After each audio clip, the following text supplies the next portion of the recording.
I'm 18 because I had no one to turn to. It's not easy for me to trust someone who I don't even know. I think everyone's gonna do me bad. Oh, sorry, man. They don't like it, obviously, but they have to do it. And people will take advantage of that. We will be reacting to Betty, an 18-year-old girl who lives in the streets.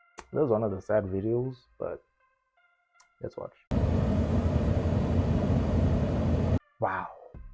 Like, wow. You can already tell just from her body that she's not eating. It's sad. Like, it's sad to watch. Don't get me wrong. It is sad to watch, but we don't know what led up to her life to get like this. It's just a sad thing to see into someone, but we never really hear their stories, so this would be quite an interesting view into seeing what their life is like and what led up to these kind of things.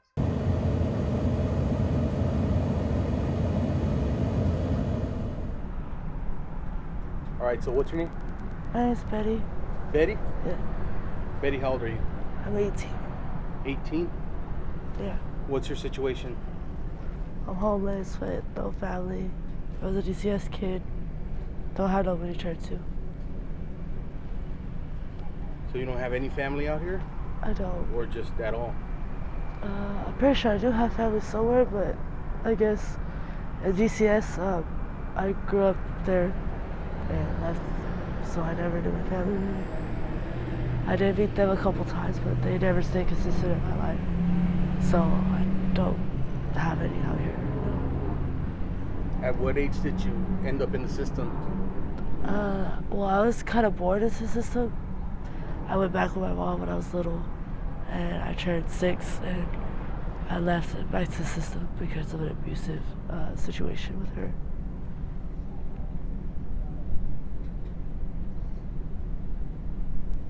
What do you do out here to survive? It's very hard. I try. Sometimes I eat out trash cans when I'm really hungry. Sometimes I have to go in stores and sit in there, but it's hard because they always tell us we have to go, or me in particular, they tell me I drink water and then they tell me I have to go. Like, so half the time it's very hard to get air. So when you're homeless, you're viewed differently. You're treated differently. That's just how it is. When you're homeless, you're viewed differently and you're treated differently. You know, your life basically, how people view it is that you have no meaning. You are a waste. With what some people say. We've all seen it. It happens. Sad, but I've seen some people Kwako CBD, CBD, and you see things that side. Let me tell you that. You see things that side, and it's sad. Some people who survive, they steal, either trash cans, like she said herself. They just do some outdoor things out there just to survive, and we just pass them. What? It's just how life is. I'm no better than other people. No better than other people. If I can, like, if you see some people giving out sex, and it's sad. It's a sad thing to see, knowing that this is someone's mother, this is someone's daughter, knowing that your child is out there just eating trash, selling her body. Sad to see, honestly. It is sad to see. When you do get air, it's very hard. I do have sex sometimes, just so I can have a shower or have other places to stay. I don't like it, but I have no other way. I've heard some people say that this is the life they chose, they should have done better growing up. One thing that you need to understand is that you don't know these people's backgrounds. You don't know how they grew up, the abuse that they took. You don't know that. So when people are out here always making some crazy assumptions that, no, they should have stayed in school, they should have been better, listen to their parents, they should have XYZ. Bruh, you don't know these people's lives. And for you to be out here making assumptions out of your own ignorance is, you are ignorant, you are stupid.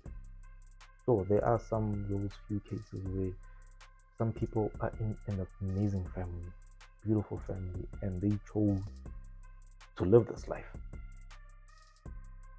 But the good majority, it's not the case. It is not the case. Some people, they just had to escape, and their escape ended up leading them to the streets. It ended up leading them to the streets, and they have to survive. And how do they survive? They end up doing some questionable things. They don't like it, obviously, but they have to do it. And people will take advantage of that. I was never taught how to get a job or anything, so sometimes I go to the churches, like church on the street, or I go to 59th and Bethany, and they feed us sometimes. And I've seen quite a lot of people saying prayer, use God, all of that stuff. Bro, it is so easy. It's so easy to use. It's so easy to use the whole God and church card when your life is good. When your life is good, it is so easy to say stuff like, with prayer, you will find what you need. You will find the resolve that you need. It's so easy, and I don't like it when people do that. they give us food and prayer and stuff, so. And then there's other things, but. Yeah, the system told me that because I had mental health issues that they didn't want me in the system, or they didn't want me to have a job, so they never gave me job skills, they never gave me any of that. And I've been trying my hardest to apply for jobs, but it's very hard when you're always getting your phone stolen, or it's very hard when you have to walk in the heat and you can't go to a computer area or anything, you know. It's very hard. Or when you get to the place and you have a little bit, I mean, like, you could tell someone's homeless even if they dress nice. Yeah. Like, so basically I feel like I had one job interview at Jack in the Box, and I don't know, they basically, like, I dressed nice. Yeah. But they judged me because I had, like my hair was a little bit messy, and because I couldn't really comb it back like that. I could show the water on it. Like, they were judging me on the little things because they knew I was homeless. And it just sucks that a lot of people are discriminated like that. Like on 51st and Thomas, there's a Family Dollar over there, and everyone that sits on the wall over there, we get judged as soon as we go to the Family Dollar. We'll go to the Family Dollar and they'll be like, you can't be in here. And one time, I had $100 I had just gotten, right? From someone randomly just gave it to me. Came up, God bless you, give it to me. I walked into Family Dollar because I was so hungry. Like, I was so hungry and I hadn't took a shower in a while and I really wanted hygiene. So I walked in there. The lady, it was a lady in there. She told me, oh, let me help you. Walked me to the cheap little travel size hygiene. Walked me over there, and I told her, I said, I have my money in my hand. I said, ma'am, I have money. I said, I would like to look at things for myself. And she said, no, you can't. And I said, why not? I said, she said, you can't because I have an issue with that because you sit by the wall and all you guys do is steal. And I looked at her, I said, ma'am, I have never stolen in my life. I said, I was just 140 pounds 2 months ago. Now I'm 91 pounds.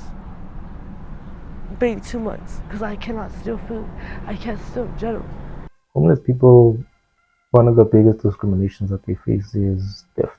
It's hard to trust, but because of, people do what they do to survive. There's a saying, respect the hustle until the hustle comes to you. Respect the hustle until the hustle comes to you. Really, someone is hustling to survive. It's okay until they come in to survive in your territory. Then it's a problem. Then it's a problem. It's funny. Because even when they are themselves trying to better themselves, do better for themselves, they'll still face discrimination. Can't blame people because some of them may have been robbed in the past, done dirty in the past, trusted a homeless person and then only for that homeless person to just do them dirty. It sucks. It sucks. Even you may be the most innocent homeless person on this planet, but the fact that you're homeless puts a title on you.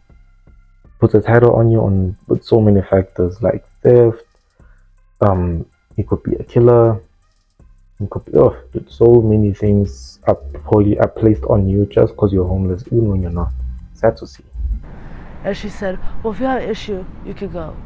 And I looked at her, I said, why are you so mean? What evil has been done to you that's evil, that has made you like this? And I just walked out. Maybe something that she could think of. Yeah, people are cruel out here. So you're looking to do the right thing, obviously, right? Yeah. You're looking for a job right now? Mm-hmm. And housing. I applied at high school, back to high school, because I'm 18, still haven't finished. I applied to online high school. So you're trying to get your GED right now? No, diploma still. Diploma. Grad Solutions. You're It's a really good program. My mentor there is really nice, and they help you through a lot of things. But I would recommend it to a lot of people because it's a really good program. So where are you staying at right now?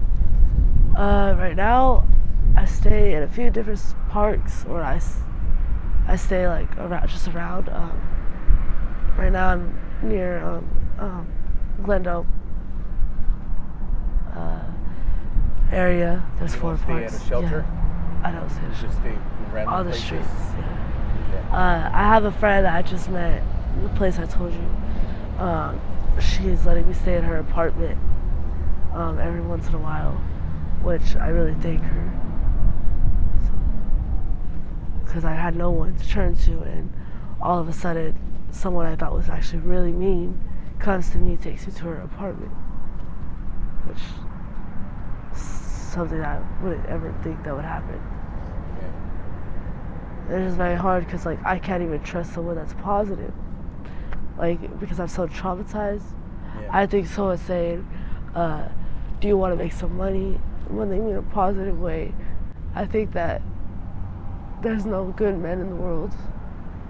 It's very hard to go up to people and ask for like, some time with them, or very hard to, just like the not like, I don't know. It's just I'm very like, I think everyone's gonna do me bad. The trauma like I've experienced out here, it's hard, and so I'm really trying hard to work on getting off. You can tell from the voice. You can tell from the voice that she's been going through it. Hey, she's faced betrayal. She has trauma. Assume the worst. Assume the worst. Sad. Sad. And as much as we wish for people to do better, treating people differently, it's not gonna happen. And if it is, it's not gonna happen anytime soon. And I try and help where I can, but I'm not a savior. It's not easy for me to trust someone who I don't even know. I do have this one friend of mine. Now, I don't think I'll mention his name because I don't think he'll want me to mention his name. But I visited his crib. I visited his home some months back, and he was telling me that, yeah, he and his mother, here and there, they take on at least one homeless person into their home. They feed them and they stay with them for and that person stays with them for a couple of days, and so they're able to find them shelter. That touched me, I'm not gonna lie. And you would think, if you think in Korea, they are well off, they have an amazing place, like living in an amazing area. God, they also surviving.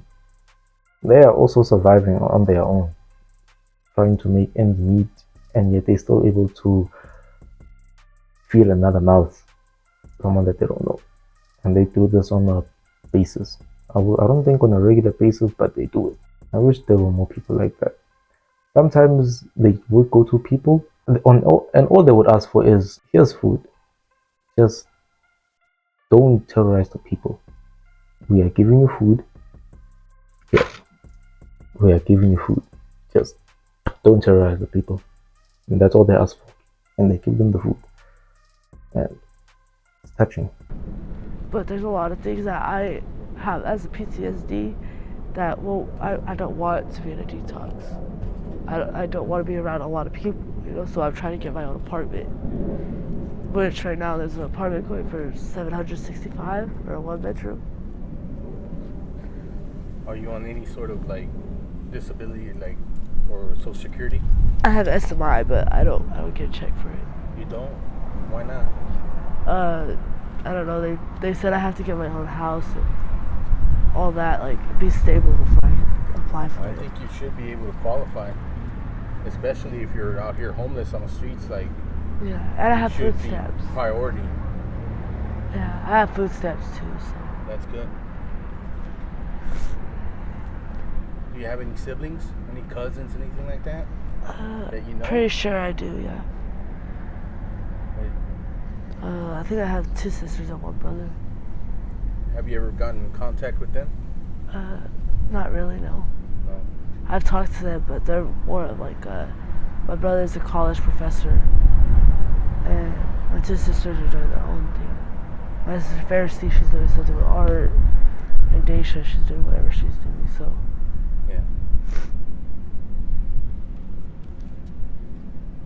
Oh, sorry, man. I don't even know what to say. If anybody's watching this interview and they're wanting to help you out in some sort of way, like, do you have any contact information that you want to share, like an email? my email, they could do. It's pretty long. It's Princess K, 8521@gmail.com. Spell it out so they'll know exactly how it's spelled. Princess PRINCESSKKAY 8521@gmail.com. All right, well, thank you for sharing your story. I appreciate it. Of course. Are you okay if I post this on my YouTube channel? Yep. All right, thank you. Thank you.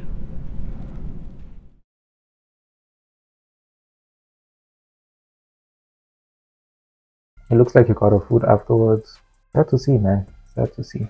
I hope she did get better. I think there's an update, and we'll do the update on the next video. Oh, and then a couple of other videos, and then I'll come back and yeah. Anyway, peace.